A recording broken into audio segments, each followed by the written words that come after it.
आज Doubtnut app download करें। Doubtnut पर अपने सभी गणित, रसायन विज्ञान, भौतिक विज्ञान और जीव विज्ञान के डाउट्स का करो सफाया। बस प्रश्न की फोटो खींचो, एक ही प्रश्न को क्रॉप करो और तुरंत वीडियो सोल्यूशन पाओ। अभी डाउनलोड करें। नमस्कार दोस्तों, दिया गया प्रश्न है, एक छोटा चुंबक की कुंडली के अक्ष के अनुदिश है तथा चुंबक की कुंडली से दूरी कितनी है, 80 सेंटीमीटर दी गई है।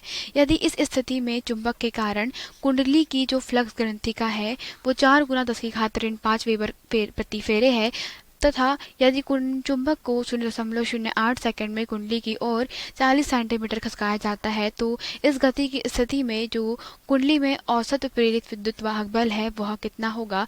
विकल्प दिया गया है 0.5 मिलीवोल्ट, दूसरा 1 मिलीवोल्ट, तीसरा 7 मिलीवोल्ट और चौथा 3.5 मिलीवोल्ट। तो प्रश्न के अनुसार हम क्या कर रहे हैं, एक छोटे चुंबक की बात करते हैं। मान लेते हैं यह छोटा चुंबक है जो कैसा है, कुंडली के अक्ष की अनुदिश है। तो ये हमारी कोई वृत्ताकार कुंडली है और इस कुंडली की जो अक्ष है वो कैसी है दोस्तों, तो ओ एक्स हम नाम दे देते हैं इसको। तो इसके अक्ष के अनुदिश यहाँ पे एक छोटा चुंबक रखा गया है, मान लेते हैं वो डी दूरी पर रखा गया है। तो सबसे पहले हमसे बोला ये गया है कि हमें औसत प्रेरित विद्युत वाहक बल ज्ञात करना है। तो देखिए होगा ये कि चुंबक की कुंडली से अगर हमें दूरी दी गई है और इस स्थिति में चुंबक के कारण कुंडली की फ्लक्स हमें बताई है कितनी दोस्तों, 4 गुना 10⁻⁵ फेरे बताई गई है, ठीक है, वेबर प्रति फेरे। तो होगा ये कि आप यहाँ पर देखिए कि ये हमारी क्या है, चुंबक है और ये चुंबक की क्या हो जाएगी, बढ़ी हुई अक्ष। तो बढ़ी हुई अक्ष कहाँ पर है, इस कुंडली की अक्ष पे। तो हम कहेंगे कि कुंडली से अगर इसकी दूरी डी है तो चुंबकीय क्षेत्र किस प्रकार से दिया जाएगा, चुंबकीय क्षेत्र अक्षीय स्थिति में दिया जाता है b बराबर इसे μ0 के बटे में 4 पाई इंटू 2m के बटे में क्या हो जाएगा दोस्तों, डी क्यूब। ठीक है, तो मतलब यह है कि चुंबकीय क्षेत्र जो है वो व्युत्क्रमानुपाती होता है दूरी के घन के। ठीक है, इसीलिए यहाँ पर जो फ्लक्स दिया जाता है वो दिया जाता है, अधिकतम फ्लक्स जो होगा वो दिया जाता है दोस्तों बी ए से। मतलब कहने का ये है कि फ्लक्स जो हो जाएगा वो भी कैसा हो जाएगा, दूरी के घन के व्युत्क्रम में। समीकरण क्रमांक इसको हम लोग एक नाम दे देंगे। ठीक है, अब प्रश्न में हमसे क्या कहा गया है कि यहाँ पे चुंबक को 0.08 सेकंड में कुंडली की ओर 40 सेंटीमीटर खसकाया जा रहा है। तब इस स्थिति में कुंडली की जो औसत प्रेरित विद्युत वाहक बल है वो क्या होगा। ठीक है, तो ये तो हमारी पहली स्थिति थी φ1, जब हमारा जो मान था वो कितना था, d1 था। अब इस स्थिति में φ2 का मान ज्ञात कर लेंगे। तो φ2 क्या हो जाएगा, अब आपने यहाँ पे 40 सेंटीमीटर खिसकाया है कुंडली की ओर, मतलब D में से आप कितना कम कर देंगे, 40 कम कर देंगे। तो ये आपके पास में कितना वैल्यू हो जाएगा दोस्तों, ये वैल्यू हो जाएगा किसके बराबर, 40 सेंटीमीटर, क्योंकि टोटल दूरी कितनी दी गई है, 80। तो हम कहेंगे कि अगर D का मान यहाँ पर कितना है, पहले से 80 दिया गया है, मतलब चुंबक से लेकर के अक्ष तक की दूरी 80 सेंटीमीटर पहले से ही दी गई है। तो अगर 40 सेंटीमीटर कुछ सेकंड में खसका भी दिया जा रहा है तो हम वो कहेंगे कि बचा वाला कितना है, 40 सेंटीमीटर। तो φ2 भी जो रहेगा वो किसके बराबर हो जाएगा दोस्तों, D-40 के घन के, समीकरण क्रमांक 2। अब होगा ये कि हमने क्या करना है, यहाँ से φ1 और φ2 का दोस्तों हम क्या कर लेंगे, अनुपात ज्ञात कर लेंगे। तो हमें ऐसा इसलिए करना है क्योंकि देखिए जो हमें प्रेरित विद्युत वाहक बल अर्थात ईएमएफ का मान जो है वो इस प्रकार से ज्ञात करना है कि ईएमएफ जो होता है वो क्या होता है, फ्लक्स में परिवर्तन। ठीक है, मतलब डेल्टा फाई के बते में क्या होता है, डेल्टा टी। तो इसके लिए हमें डेल्टा फाई का मान ज्ञात करना पड़ेगा। φ1 का मान दिया गया है हमारे पास में कि चुंबक की कुंडली से दूरी 80 सेंटीमीटर है। तब इस स्थिति में चुंबक के कारण फ्लक्स जो है वो कितना है, 4 गुना 10⁻⁵ वेबर प्रति फेरे। और फिर बोला है कि जब इतने सेकंड में कुंडली की ओर 40 सेंटीमीटर खसकाएंगे तो फ्लक्स कितना हो जाएगा। देखिए अब आपके पास में φ1 और φ2 का मान पता है आपको, तो φ1 के डिवाइडेड में मतलब समीकरण क्रमांक 1 और 2 से आप क्या लिख सकते हैं कि समीकरण क्रमांक जो आपका 1 है उसमें भाग लगा दीजिए समीकरण क्रमांक 2 का। ठीक है, तो φ1 के बटे में क्या हो जाएगा, φ2। तो यहाँ से दोनों किसके अनुक्रमानुपाती थे, 1 बटे में डी क्यूब। तो वो किसके बराबर हो जाएगा, अब दोनों का अनुपात जो है वो 1 बटे में डी क्यूब के बटे में क्या हो जाएगा, 1 बटे में D-40 का क्यूब, यही होगा। तो यहाँ से जो फ्लक्स है आपका वो कितना हो जाएगा, देखिए डी का मान है आपके पास में 80, तो यहाँ से आप φ1 के बटे में φ2 को किस प्रकार से लिखेंगे, क्योंकि दोस्तों यहाँ दोनों ही चीज़ें सेंटीमीटर में है तो क्या होगा, सेंटीमीटर से सेंटीमीटर कैंसिल हो जाएगा, इसलिए इसको मैंने अभी मीटर में परिवर्तित नहीं किया। ठीक है, हम लोग डायरेक्टली इसको हल कर लेंगे। तो अनुपात लेने में यहाँ पे जो मात्रक है वो अपने आप में कैंसिल हो जाएंगे। तो यहाँ पे 1/80⁻³ और इसके बटे में कितना हो जाएगा, 40⁻3, यही होगा।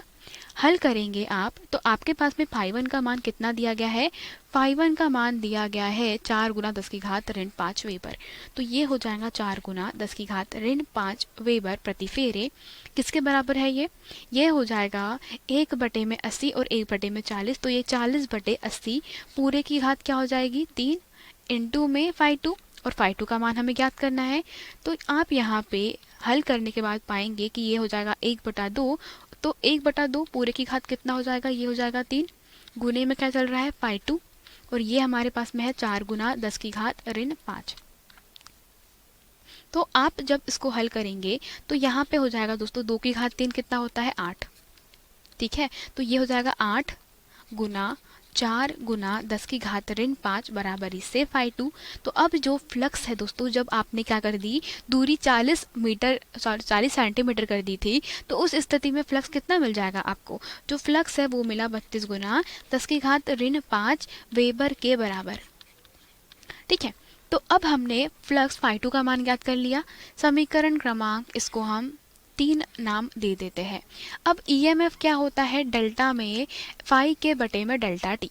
ठीक है, तो अब हमें प्रेरित विद्युत वाहक बल का मान ज्ञात करना है। अतः यहाँ से क्या लिखा जा सकता है कि जो प्रेरित विद्युत वाहक बल हो जाएगा, ठीक है, प्रेरित विद्युत वाहक बल वो दिया जाएगा EMF बराबर इसे डेल्टा फाई, मतलब φ2 - φ1, तो वो कितना हो जाएगा 32 × 10⁻5 में से कितना घटाना है 4 × 10⁻5। ठीक है, और के बटे में कितना समय दिया गया है, समय है हमारे पास में 0.08 सेकेंड, मतलब आप इसको लिख सकते हैं 8 × 10⁻2 के बराबर, सेकेंड से बराबर। हल कर लीजिए, 10⁻5 बाहर निकल जाएगा, और जब आप क्या करेंगे 32 में से 4 घटाएंगे तो वो आएगा 28। तो इसको हल करने पे कितना आ जाएगा 28 × 10⁻5। ठीक है, और इसके पूरे के बटे में क्या चल रहा है, इसके पूरे के बटे में 8 × 10⁻2।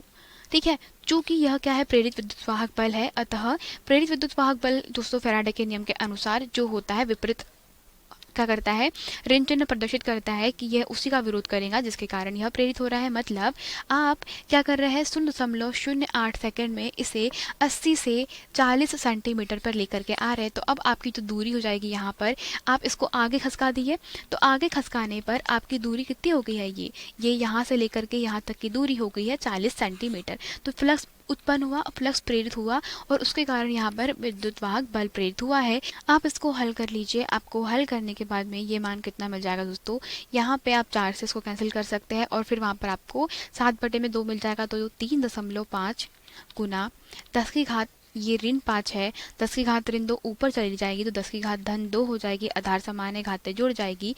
हल करने पर जो मान आएगा वो आएगा 3.5, ये जो मान है ऋणात्मक मान आएगा। ठीक है, तो माइनस में 3.5 गुना कितना हो जाएगा, यह 10⁻3। ठीक है, और चूंकि यह हमारा प्रेरित विद्युत वाहक बल अर्थात EMF है, तो ये हमें वोल्ट्स में प्राप्त हो जाएगा। प्रश्न के अनुसार हमसे यही कहा गया था कि कितना विद्युत वाहक बल हमें प्राप्त होगा, तो प्रश्न के अनुसार हमें कितना प्राप्त हुआ है, 3.5 मिलीवोल्ट विद्युत वाहक बल प्राप्त हुआ है। अतः प्रश्न के अनुसार विकल्प क्रमांक 4 प्रश्न का सही उत्तर हो जाएगा। धन्यवाद। कक्षा 6 से 12वीं से लेकर नीट, IIT, JEE वो एडवांस के लेवल तक 1 करोड़ से ज्यादा छात्रों का भरोसा। आज ही डाउनलोड करें डाउटनेट ऐप या व्हाट्सएप करें अपने सारे डाउट्स 8400 400 400 पर।